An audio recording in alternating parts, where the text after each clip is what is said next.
Hello and welcome to an Everyday Canines video.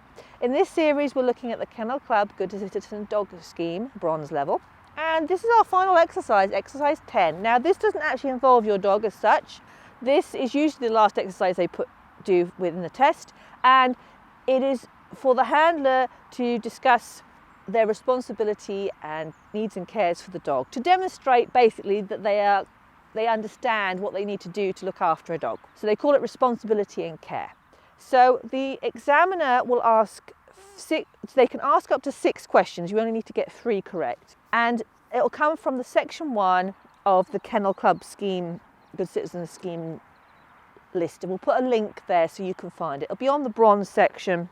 And there's a section 1, there's details about your needs, the dog's needs, illness, what you need to do when the dog is ill, your responsibilities, things like what are your basic care needs for a dog, which is like shelter, food and water, veterinary care, what signs would indicate that a dog is unwell, needs to go to the vet, which would be like vomiting and diarrhea, fever, things like that, and general responsibilities like keeping them secure around livestock, and also things like picking up after them. So there's a range of questions. Now how it works is the examiner will phrase a question to you based on that information. So they might say to you, can you name me one responsibility of dog ownership?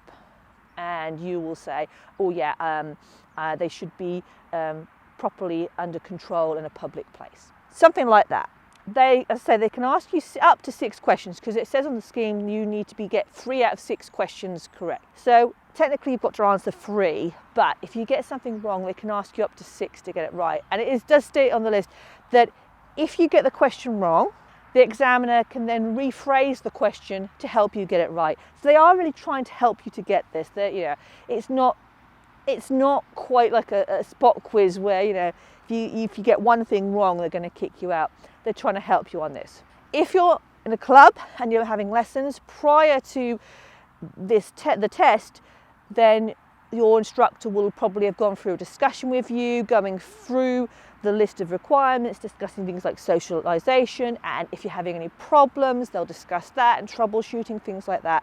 So they usually be prepping you for this. If obviously you're training at home, but you're going to go and take the test, which some people do, you're going to need to get this list, which we'll put a link to, get it off the internet and read it thoroughly.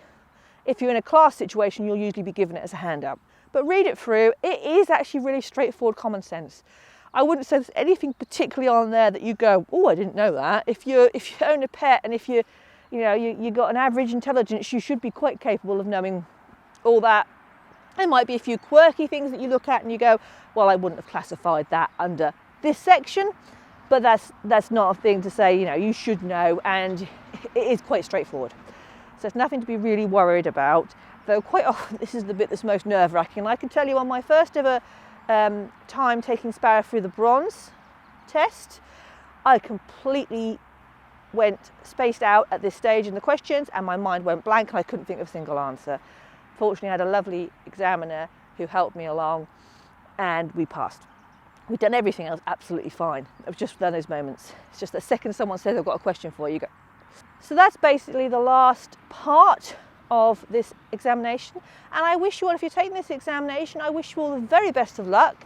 And if you don't get through the first time, please do try again because all the exercises are valuable to learn. And sometimes it's just a case of being patient. Angel, how many times did you have to take the bronze test? Was it 3? 3. Was it 4? 4, I think we did it on 4. And everything with Angel was always the stay because she was worried about other dogs in the stay. Bless her heart. You're a rescue, aren't you? But she passed on the 4th attempt. And during the whole process, she loved what she was doing. You can see she loves doing obedience. She had lots of sausage, so she was happy. But yeah, she passed on the 4th attempt. And she did really good. You're such a good girl. I hope you've enjoyed this Everyday Canines video, and if you have, you might subscribe to us on YouTube, and you can also find us on Facebook and Instagram, and I hope to see you all again very, very soon.